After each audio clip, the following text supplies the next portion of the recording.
Hello friends, കഥയിലെ അടുത്ത ഭാഗം. എന്നിട്ട് കൊച്ചിനെ പിന്നെയും കൊണ്ടുവന്നു, അങ്ങനെ സ്കൂളിലൊക്കെ ആക്കി.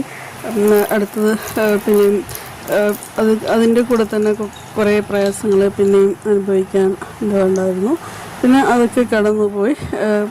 പിന്നെ കുറച്ച് വലുതായി ആയിരിക്കുമ്പോൾ അത് കഴിഞ്ഞപ്പോഴാണ് അയാൾക്ക് കുറച്ച് സ്നേഹം വന്നത്. ഇനിയും എവിടെയും വിട്ടാൽ പറ്റില്ല എന്ന് വെച്ചാൽ, പോയി നിൽക്കുന്ന സ്ഥലത്തൊക്കെ ഒരു സ്ഥലത്തിലും സമാധാനം കിട്ടിയിട്ടില്ല എന്ന് മാത്രം ഉറപ്പിച്ച് പറയാൻ പറ്റും. അത്രയ്ക്കുള്ള വിഷമത്തിലുള്ള ജീവിതമായിരുന്നു.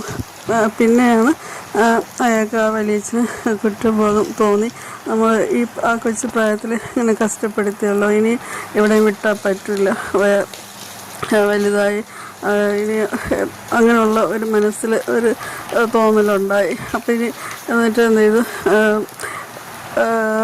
ഒരു സ്റ്റിച്ചിങ് എന്തെങ്കിലുമൊക്കെ പഠിപ്പിക്കണം എന്നുള്ള എന്താണ് മനസ്സിലാഗ്രഹം എന്നുള്ളത് അങ്ങനെയൊക്കെ ആലോചിച്ചിട്ട് ഒരു സ്റ്റിച്ചിങ് തന്നെ പഠിപ്പിച്ച ആൾ വീട്ടിൽ വെച്ച് അങ്ങനെ അതൊക്കെ പെട്ടെന്ന് പഠിച്ചു. പിന്നെ എന്തെങ്കിലും കാര്യത്തിനൊക്കെ പറ്റുമല്ലോ, സ്വന്തമായിട്ട് ഒരു ജോലി ഉണ്ടെങ്കിൽ എന്നുള്ളതിൽ കുറച്ച് പ്രായത്തിൽ കുറച്ച് വലുതായപ്പോൾ തന്നെ പെട്ടെന്നെല്ലാം പഠിച്ചെടുത്തു. പിന്നെ സ്റ്റിച്ചിങ്ങൊക്കെ ചെയ്യാൻ തുടങ്ങി. അങ്ങനെ കുറച്ച് ദിവസങ്ങളൊക്കെ കുറച്ച് ഫ്രണ്ട്സുകളും അടുത്തുള്ള ആൾക്കാരായിട്ട് കുറച്ച് ദിവസമൊക്കെ സന്തോഷിച്ചാണ് ഇരുന്നത്. പഴയ പ്രയാസങ്ങളൊക്കെ മാറി ആ ഒരു പ്രായത്തിലുള്ള അടുത്തുള്ള ബന്ധുക്കളും എല്ലാം ചേർന്നുള്ള ഒരു സ്ഥലമായിരുന്നു. അങ്ങനെ ഇരിക്കുമ്പോഴും നല്ല വലിയച്ഛൻ വന്നിട്ട് ഒരു മോളായിട്ട് നോക്കേണ്ട മനസ്സ് വന്നു. ചെയ്തതിന് കുറ്റം അതിനൊക്കെ മാപ്പ് പറഞ്ഞു. അങ്ങനെയൊക്കെ ഉള്ള ഇതിൽ അതിനെ നന്നായിട്ട് നോക്കി. പിന്നെ എന്തായി, കുറേ ദിവസങ്ങൾ ഒരു 1-2 വർഷം മുകളിൽ അങ്ങനെ ആയിരുന്നു.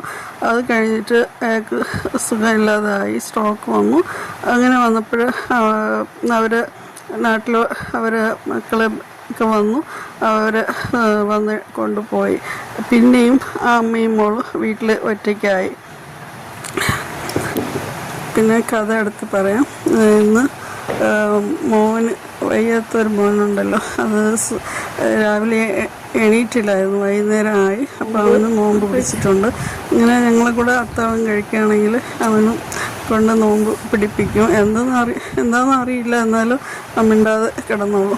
ആ വെള്ളം കുടിക്കണ വെപ്രാളം ഇതാണ്. ആ സമയം അപ്പോൾ നല്ല വിഷമം മോന്.